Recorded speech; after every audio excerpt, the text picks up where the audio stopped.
Mandehana any amin'izao tontolo izao, zay no baiko an' Jesosy. Fa ny fanapahan-kevitra ao, andeha aho. Andeha ho jerentsika izany dinidinika izany amin'ity ora ity. Inona no tian'Andriamanitra ho ataoko sy ho ataonao indray. Manasana mpitiavana ary.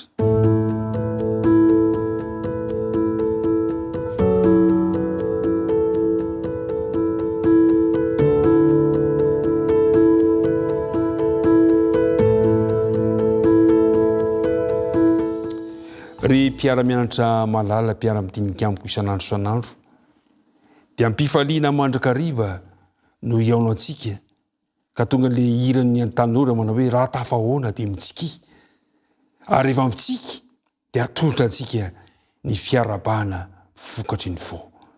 Etepia-andona ihany koa no anolorantsika mandrakariva, anolorana antsika hatrany hatrany ny fahasoavana sy ny fiadanany tompony ho anao sy ny ankohonanao. Koa raha andinika izao loha hevitra izao indray isika dia hiaraka anondrika alohantsika hivavaka isika. Rainay tsara indrindra izay any an-danitro, Andriamanitra mahagaga loatra ianao. Satria Andriamanitra nitantana anay nandritry ny alina, na dia nandeha namakivaky loha sariko ny fahafatesan'ny alina ry izahay, dia narovanao ka natratra ity andro vaovao ity. Misaotra Andriamanitra satria Andriamanitra tianay ianao. Manoloana fitiavanao anefa dia mahatsiaro tsy fahatanterahanay izahay, koa mba tsy sasatra izay mangataka aminao. Diovy izay Andriamanitra mba ho afa-pahotana ary sasao izahay, mba ho afa-keloka. Apetraka tananao ary izao fotoana izao, ka ny fanenao masina mihitsy no hitantana ny zavatra rehetra, dia mitahi izao mpiaino izao. Anaran'i Jesosy, amen. Marika toko 5:10, ka ny andininy 5:10, ny 9:10 no andeha ho vakitsika ankehitriny. Amin'anaran'i Jesosy no makitsika azy. Ary izy taminy, mandehana amin'izao tontolo izao ianareo ka mitoroy ny filazantsara amin'ny olombelona rehetra, izay mino sy atao batisa no vonjena, fa izay tsy mety mino no heloina. Ary izao no famantarana izay, ary izao famantarana izao no anaraka izay mino.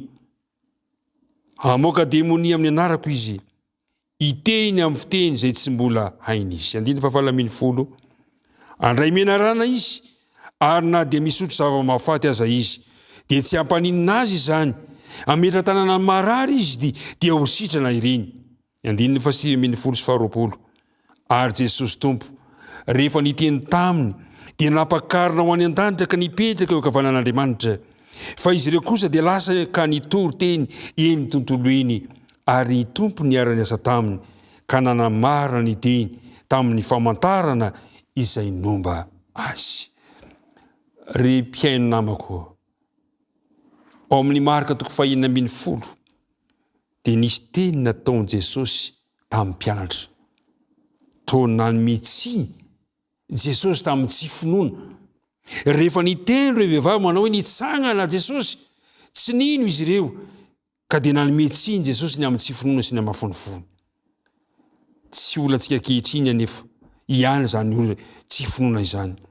Fa hitantsika eto fa na dia ireo mpianatra Jesosy voalohany aza dia nanana olana ara-pinoana, kanefa izy ireo dia nifampitakosina mivantana tamin'i Jesosy. Nahita ombeny ny fahagagana nataony, kanefa mbola tsy nino ihany izy ireo. Amin'izao fotoana izao dia azagaga isika fa mitombo ny tsy finoan'ny olona. Fa androany kosa anefa dia tiako niteny aminao, azonao atao mbola mangataka amin'Andriamanitra manao hoe Andriamanitra ampitomboy ny finoanay. Eto dia na dia teo aza anefa ny tsy finoana izy ireo, tsy nijery ny lesika tamin'ny mpianatra Jesosy. Zay ny mahafinaritra amin'i Jesosy. Ary zay ny mbola ifikirako miaraka aminy, ary zany koa ny mbola nentanako anao, tsy mijery ny lesika amin'ny fiainantsika Andriamanitra, fa dia izao naniraka ny mpianatra hatrany hatrany izy hitory ilay filazantsara any amin'izao tontolo izao. Mpianatra malemy, mpianatra tsy ampy finoana, mpianatra manana ny lesika, kanefa dia nitolorana baiko. Azon'Andriamanitra ihany koa ny mametraka baiko, mametraka iraka ho anao, nantao andeha hitory eny amin'izao tontolo izao ireto mpianatra ireto tena andeha izy ireo. Dia izao no voalazan'i Jesosy, mandehana ho izy. Ary izay mino dia ho vonjena, fa izay tsy mino ho eloina. Anjaran'ny olona na handray izy na tsy handray, fa ny anjarako sy ny anjaranao torio fa velona Jesosy. Torio ny filazantsara, tonga aty amiko izany filazantsara izany, tonga any aminao izany filazantsara izany. Ny fantany napetraka dia izao manao hoe mino ve ianao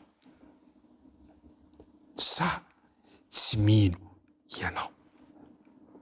Tao aoriana izay mipaiko izay dia nolazain'i Jesosy koa ireo famantarana hiaraka amin'ny mpianatra. Inona avy ireo famantarana? Amoaka demonia izy, ahay fiteny vaovao, ho voaro amin'ny ratsy, hanasitrana ny marary. Izany no famantarana hoentin'ireo mpianatra Jesosy. Izao nefa mila mitandrina, fa misy olona sasany mety ho diso fandray amin'ny hevitra lazain'ny Marka 5:10 ka milaza fa ny kristiana dia tsy maintsy mandray menarana, tsy maintsy mandray menarana misy pozina mba hanehoany finoana. Tsy ekena izany fihetsika feno fahasahisahi-poana izany. Zavatra hafa ny tiany Jesosy ambara. Mazava loatra fa tsy mampianatra ihany koa ny Baiboly fa ho voary mandrakariva amin'ny ratsy ny kristiana. Indraindray dia mety handalo zavatra sarotra isika, mety hiaritra fahoriana isika eo fanaovana ny asa fitoriana ny filazantsara, fa amin'ireny toy zavatra rena nefa dia izao ny zavatra mitranga: hombanao Andriamanitra. Rehefa vitan'i Jesosy izany hiraka izany, dia inona ny zavatra niseho? Rehefa vitan'i Jesosy ny asa nataony dito amin'ny tany ity, rehefa napetrapetraka Jesosy ny afatrafatra amin'ny mpianatra manao hoe mandehana mitory ny filazantsara, dia nampakarina ho any an-danitra Jesosy ka nipetraka eo ankavanan'Andriamanitra. Ny mpamonjy tsika tsy mpamonjy ny jana atao amin'ny fasana, fa mpamonjy niakatra nakany an-danitra ary mijery antsika momba antsika isan'andro san'andro. Eo ho eo ankavanan'Andriamanitra noho ny akarany, eo amin'ny toerany fahefana faratapony, satria nandresy ny herin'ny ratsy rehetra Jesosy. Tianao ve ny mba handresy ny ratsy? Mila miaraka amin'ilay efa nandresy ny ratsy isika. Androany ary, raha hiatrika ny tontolo andro ianao, dia tiako foana ianao ity ampamaranana anana le fanapa-kevitra manao hoe andeha aho. Izay no zava-dehibe indrindra, satria ilay efa nandresy ny ratsy no maniraka antsika, ka na misy ratsy aza manoloana ny fiainantsika tsirairay avy. Rehefa andeha ianao, ny tompo miara-miasa aminao. Mahafinaritra izay teny izay. Nanapa-kevitra ny mpianatra fa dia lasa izy ireo nitory eny tontolo rehetrarehetra eny. Tsy nandeha irery izy, fa ny tompo niara-niasa taminy. Ka na mety misy teny tsy mety aza, dia ny tompo kosa nanamarina ny teny ny amin'ny famantarana izay nomba azy. Androany ary, tia hampahery anao aho, fa namelana ny fahalemenao azy ianao tahaka ny mpianatra, na manana lesiko ny tsy finoana aza ianao io no natsoiny Jesosy hiaraka aminy. Inona ny fanapa-kevitrao? Fa ny momba an'Andriamanitra dia fa mazava tsara ny teny manao hoe indro izao momba anareo mandrakariva ambara-pahatonga ny fataperana izao tontolo izao. Andao samy mitovy ny fanapa-kevitra. Dia inona ny fanapa-kevitra? Andeha aho, tompo, inty aho, andeha ho eraka aho. Iriko ihany koa izany ny fanapa-kevitra ho raisinao amin'ity androany ity. Ny tompony hombanao amin'izany fanapa-kevitra izany. Dia hoentsika mivavaka indray izany rehetrarehetra izany. Nivavaka ary isika. Misaotra anao izay Andriamanitra fa na dia olombelona mpanota ihany aza. Satria ny ratsy rehetra eo imasonao no efa nojerenay, no teneninay, no saintsainay, nataon'ny tananay, nalian'ny tongotray, kanefa dia tsy nijery an'izany ianao. Fa amin'ny alalanay no tianao amitana ny fitoriana ny filazantsara. Ka dia maniraka anay ianao tahaka ireo mpianatra izay nanana ny lezoko ny tsy finoana. Andriamanitro, tia nanapa-kevitra izahay androany. Andeha ho iraka aho. Koa aoka ao aminay ilay teninao manao hoe hombanay ianao ambara-pahatonga ny fahatapiran' izao tontolo izao. Ianao koa ny homba ity mpiara-midinika amiko ity satria nanapa-kevitra ihany koa izy. Andeha hitory ny filazantsaranao eny amin'izay toerana misy azy. Dia apetraka-pelantananao mandrakariva ny fiainanay noho ny amin'ny anaran'i Jesosy. Amen.